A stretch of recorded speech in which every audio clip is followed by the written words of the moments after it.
a treat for you all. We'll be looking back into the past of American sports. Some of the greatest sports stars were first noted in the 1920s. The person we will look at will be Jack Dempsey, and man, was he as cool as the other side of the pillow. Yeah. The first American sports superstar and creator of the Dempsey rule. He had a record of 60 wins, 7 losses, 8 draws, and 5 no decisions. He is also known as the Manasseh Mauler. His first claim of fame was beating Jess Willard on July 4th, 1919.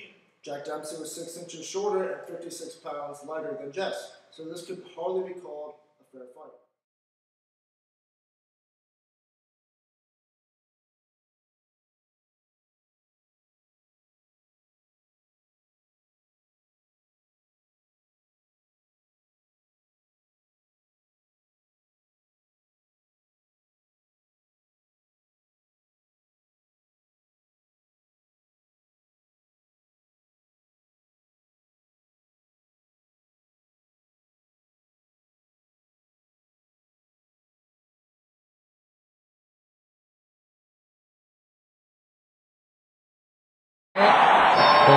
As you saw in that clip we just showed, Jess Willard was absolutely wrecked by Jack Dempsey.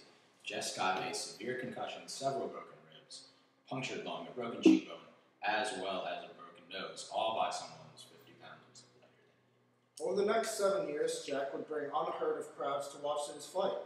In 1921, one of Jack's fights had over $1 million in revenue and attendance of 91,000 people. Jack did not disappoint and won the bout easily. This started a series of $1 million gates, in which the revenue of his fights was over $1 million for around half of his fights after 1921. Not only that, with Jack Dempsey holding the title for 7 years, the odds against him in the gambling office were astronomical. If anyone managed to beat him, whoever bet on the opponent would be rich.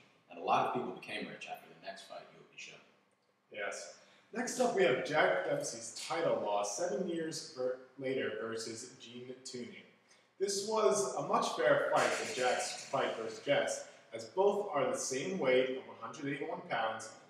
They both are 6 feet tall, 1 inch, and both have a reach of 76 inches.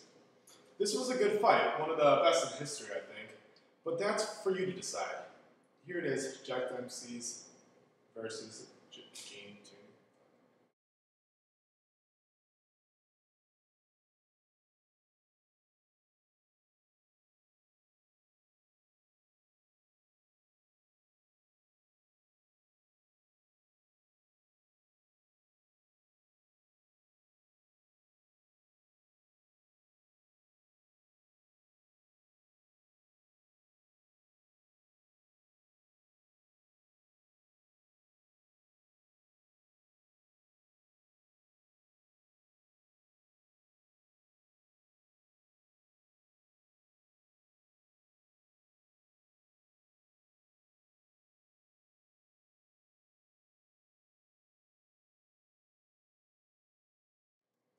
Jack lost his bout by decision, which was questionable at the time. He came back a year later to challenge for the title versus Gene.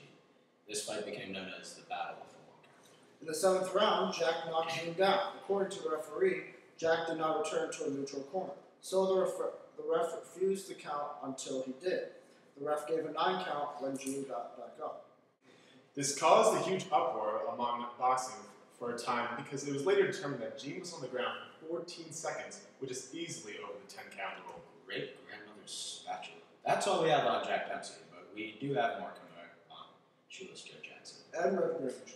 Don't forget Bill Tilden. We'll be right back after these commercials.